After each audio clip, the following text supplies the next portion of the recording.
বাবার তোমরা কেডা আইবা না আইবা আজ আমার লয় কথা কও। আমার যে হারে যে প্রতিদিনই ওনার অতিথি সংখ্যা বাড়তে আছে এখন মুই নি বিয়ার দে বাদ পড়িয়ে যাই হ্যাঁ করতে পারি না। আমার না কখন কয় যে তুই বিয়াত তোর আওয়া লাগবে না বিয়ে। হাই দে দে রাখ।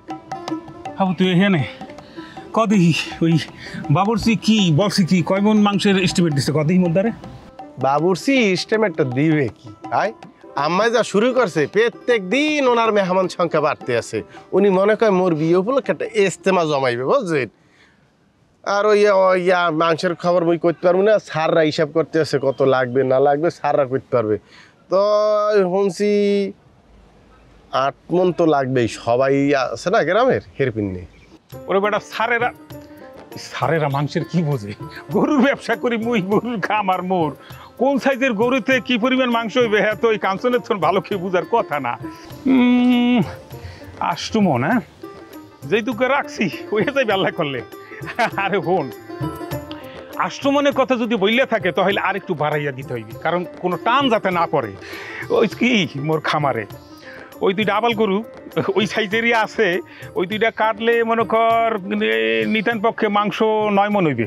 তো 9 মন মাংসতে তো বাইশিয়া, তুই কোনো চিন্তাই করিস না, হয়ে যাবে আনে। ওরে আপনার খামার দিয়েই তো গরু যাইবে, হেতে কোনো সমস্যা নাই। কিন্তু গরুর যে ন্যায্য দাম বাজারে বিক্রি করলে যেই দামে আপনি বেচতেন বুঝছেন একেবারে সেম দাম না তৈবে, নাহলে কিন্তু ভাইও গরু নেওয়া যাইবে না। কইছে না ঠা করবি না, এইটা মোর উপহার তোর বিয়ে উপলক্ষে মোর উপহার, বাস কোনো টাকা পয়সার কোনো গল্প এনে চলবে না। কাঞ্চন ভাই যে কথাটা আপনি মরে কইছেন না ওটা যাই আব্বারে এরপর সারে করে খালেক কাকুরে কইয়েন না। ওনারা কইলে কইবে যে ঠিক আছে কাঞ্চন দিয়ে দে, খবরদার এইটা যেন আর মোহে না শুনি। কেন মুনাকা ও এই কথা মুখে আনা যাইবে না না? হ্যাঁ ঠিকই কইছ, মুই যে এই কাম করছি মোর কাছে কোন দিয়ে কোনো উপহার নেওয়া তো তখন পক্ষে সম্ভব না।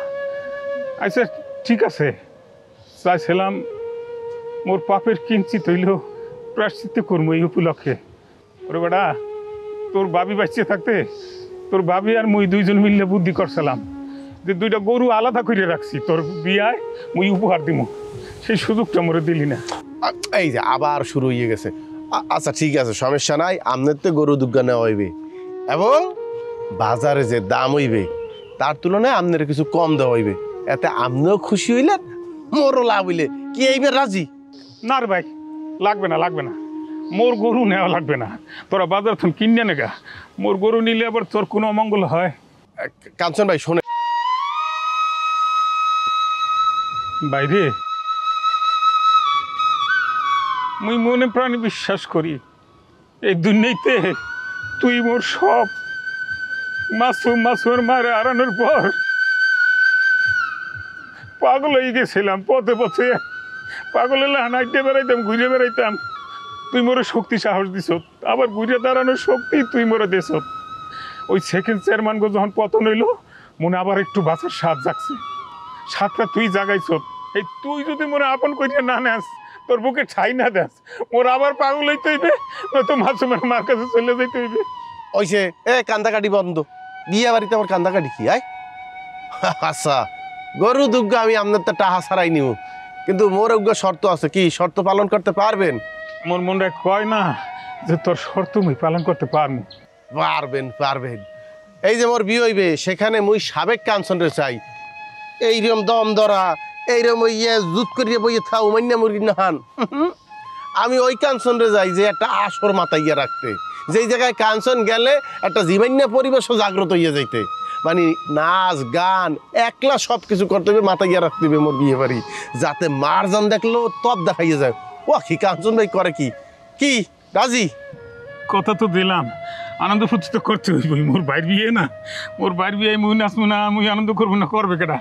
তাছাড়া ফুর্তি তো মোর একলা না, মোর বউ মোর পোলা থাকলে যে ফুর্তি করতো 3 জনের ফুর্তি মোর একলা করতে হইবে। মোর বাইর বিয়ে বললে কথা, মুই তো আনন্দ ফুর্তি করবো না।